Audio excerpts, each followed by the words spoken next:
Hello everyone, and thank you for joining me on another edition of Flawless Knowledge. Today I would like to discuss a very important subject, extremely important I would say. I'm going to discuss the mind. The mind, either your best friend or your worst enemy. You decide. The reason why I say you decide is because it is entirely in your capability and I believe in your grasp to control. Well, you can't control, but learn to harmonize with the mind. Because from all teachings, especially from, let's say, the Bhagavad Gita, teaching from Krishna, he does suggest that to reach, well, let's not just say enlightenment, but to reach a higher state of living and a higher state of being, one would need to learn how to control the mind. Unfortunately, it's extremely hard task to do, but I do believe it is one that can be accomplished. So, without further ado, let's begin. So as we all know, well, most of us hopefully know, the mind is controlled by mainly the five senses: taste, sight, touch, smell, and sound. Now, not sure if many people know, but when a baby is born, the first thing it realizes is taste intelligence, when it can differentiate between sweet and bitter. Because you give a baby something sweet, it's loving it; anything bitter, it's spitting it out. And that's when we start evolving, and the mind is mainly attached to these five senses. So we always look for sense gratification. And unfortunately, what occurs is the soul tends to forget that it's a soul and it's just in this physical body to have an experience. Because at the end of the day, that's all life is, an experience. The mind seems to assume that it is all real, where in many scriptures, many philosophies out there say that it is all illusion, it is all Maya, as I mentioned, an illusion that does not exist. And that does cause a lot of issues to the human being, because it is in a state of constant sense gratification where, since it wakes up in the morning, it has its responsibilities to perform and its duties, to have its pleasures, and forgetting that actually they're missing the very important part, that they're only here to experience the oneness of life, and also, like I mentioned, to better humanity and better themselves, to reach to a state which I would like to say is close to Godhead, becoming one with the ultimate. And it is very hard to do, especially in the day and age we live in, because the day and age we live in, there is a lot of confusion. And I can see it, a lot of people out there, unfortunately, are feeling lost, confused. They have no idea what they're doing. It's a mundane life, same thing, day in, day out. However, they have to understand that this mind, like I mentioned, can be a best friend, and you can use it to its best capability. As I may have said in my previous video, there is no manual for the human being, and therefore it is very hard to understand the mind. But I believe through the knowledge out there and the knowledge everyone shares with one another, it can be done. So, what do we know about the mind? As I mentioned earlier, it's mainly controlled by the five senses. As I said, when you're a baby, you get taste intelligence.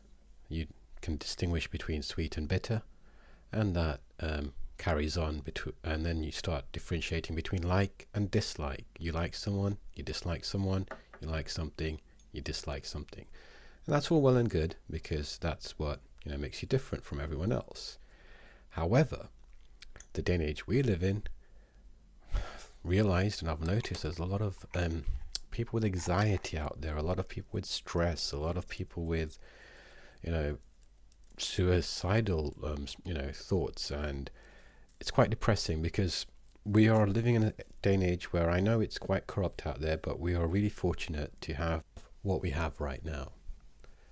And that's where one must learn to try to have a sense of appreciation and, gratitude for what we do have, instead of, the mind wanting things that it can't have, because it'll always want things it can't have. The mind always wants what the mind, or let's say the heart, always wants what the heart can't have. But the thing to that is that really real? Because once you have what you think you can't have, did you really want that? Or is that just another false Maya illusion, chasing and always keep chasing and always keep chasing? When will the human being come to a stage where, it says, okay, I'm in this situation, but I want to be content and I want to be happy. I've got a roof over my head. There may be some out there that may not have that, but once they learn to control their mind, they surely will. Because like I mentioned, the mind, for some weird reason, I don't know why, it's something that I'm still trying to grasp, but it doesn't like to be your worst enemy. It will always give you self-doubts. And the reason for that is, the most research I've done is it's all about beliefs, of course. It's your belief and, your upbringing and your childhood and your traumas. So your subconscious can believe things are unreal, but yet because they have occurred in the past and it's in that belief system, it assumes that it will occur again. However, 9 out of 10 times that is not the case. It's just the fear is holding you back because it is somehow trying to protect you from things that actually are not there, are not real, but because it's in your belief system and you've experienced it before, it assumes, if you've had a bad breakup, or you've had, unfortunately, maybe 2 bad breakups, or, some people have had 3, 4 bad, relationship breakups, and they think, okay, it's happened once, twice, and, it's just part of, me, and no one wants to be with me, and I'm just, but that is not the case. It's just that you've not found the right person yet, and, you will do eventually one day. It's just that because it's occurred quite a few times, and it's become your belief, your mind is, thinking that, okay, that's what's going to occur. When once you realize, which hopefully through my videos, you will realize the power of the mind and how it can influence, reality. Like, don't want to dive into it. It'll be in my next video, hopefully, or a video in the future, about how the mind, through quantum physics, because everything out there is actually not real. It's just energy vibrating at a different rate, to create the illusion that we see. And once that can be understood, the mind can actually manipulate reality to your own benefit, but that's for deeper knowledge for later on. But going back to the subject at hand, the mind, like I mentioned, can cause false fears, and then cause, like I mentioned, a lot of people out there with anxiety issues, depression, suicidal thoughts, because they believe that what is the point? But they have to understand that, like I mentioned, everything is temporary. In my other video, no reason for one to be overwhelmed. Situations that occur, because of course situations will occur where, you will be feeling sad, depressed and down, but you have to understand that is temporary. Everything will eventually pass. Everything will eventually pass. All the situations that you're in. So instead of being, too involved, try, just try for maybe this week, maybe have a challenge that you're going to give yourself to see if you can not be too attached to this, materialistic world, or this world that we live in.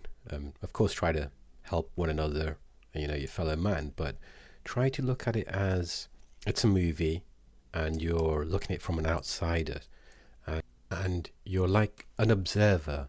Basically keep your mind free of thoughts as much as you can. So you want to be like you know, I'm just observing everything. It's like a movie, and I'm a part of the movie, and you know, these situations are occurring, and how I'm going to respond to these situations. Am I going to be, you know, what kind of actor am I going to be? Am I going to be someone that's going to be like, you know, James Bond or Wonder Woman, or, you know, like, or am I going to play a timid role where I'm shy, scared, weak?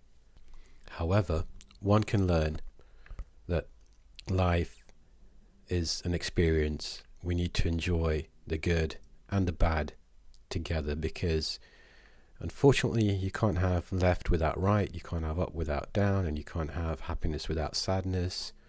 Man, woman, it all comes into night and day. So, you know, you wouldn't know what happiness was without knowing what sadness is. So we just have to understand that they're just temporary feelings, because you're happy one day, you're sad the next, you know, same thing, carries on till, you know, you die. But you have to get above that. You have to start to understand that, you know, I'm going to be happy one day, sad one day, and, you know, at the end of the day, why can't I just be, you know, be that solid rock that, you know, is not deterred by external events. I know it's easier said than done, but like I mentioned, you guys have these challenges for the week, and, you know, I hope some of you out there who have listened to the video try to practice what I've mentioned and, you know, put it into use, because what's the point of the knowledge without you putting it into use?